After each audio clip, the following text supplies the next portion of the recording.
Shalom Bapak Ibu Saudara, pada hari ini saya akan membawa renungan firman Tuhan dengan tema saling mempersalahkan. Mari kita buka Alkitab kita dari Kejadian 3 ayat yang ke-12. Demikian firman Tuhan. Manusia itu menjawab, perempuan yang kau tempatkan di sisiku, dialah yang memberi dari buah pohon itu kepadaku, maka aku makan. Bapak Ibu Saudara, setelah manusia memilih untuk melakukan dosa, akhirnya mereka jatuh dalam dosa.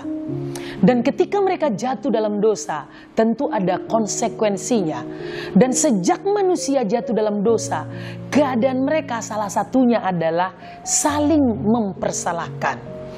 Bapak Ibu Saudara, waktu Tuhan mengunjungi Adam dan Hawa, dan Tuhan bertanya, "Di manakah engkau Adam?" Mereka sedang takut dan malu.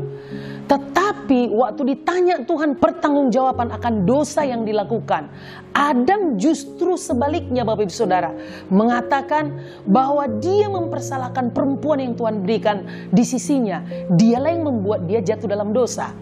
Padahal seharusnya Bapak Ibu Saudara, ketika kita sedang melakukan dosa atau kesalahan, sebenarnya di hati nurani kita yang terdalam itu Bapak Ibu, Tuhan sedang mengingatkan kita untuk kita cepat mengakui dosa, berbalik dari dosa itu kepada kebenaran firman, dan meninggalkannya. Tapi kerap kali untuk menyembunyikan dosa itu, kita mempersalahkan atau mengkambing hitamkan. Bapak Ibu Saudara tahu kambing itu sudah hitam sebagian, bahkan ngapain kita hitamkan lagi? Seharusnya ketika kita berdosa, dengan cepat-cepat kita bertobat, berbalik kembali kepada firman Tuhan. Yang dilakukan oleh Adam, Bapak Ibu Saudara, dia kembali menyalahkan Hawa. Dan Hawa juga demikian, mempersalahkan daripada ular. Ular tidak tahu lagi mempersalahkan siapa, saling mempersalahkan. Tuhan tidak butuh itu Bapak Ibu Saudara.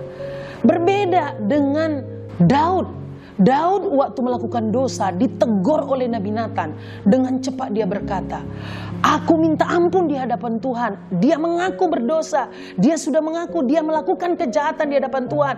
Bahkan mungkin sekelilingnya tahu kalau dia orang berdosa karena dia mengakuinya. Tetapi saudara tahu apa yang terjadi? Ketika Daud mengakui dosanya, ternyata Tuhan sangat berkenan kepadanya, mengasihinya. Reputasi Daud tidak hancur karena dia mengaku dosa.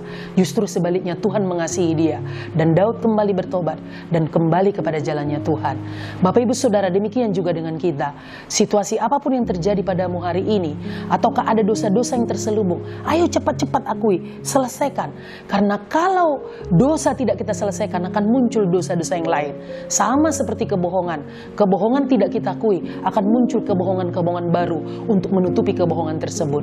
Untuk itu cepat bertobat, akui kesalahan kita, berbalik kepada firman Tuhan. Bapak Ibu Saudara, jangan pernah mempersalahkan orang lain akan dosa yang kita berbuat. Akui, tinggalkan, berbalik kepada firman Tuhan. Tuhan Yesus memberkati.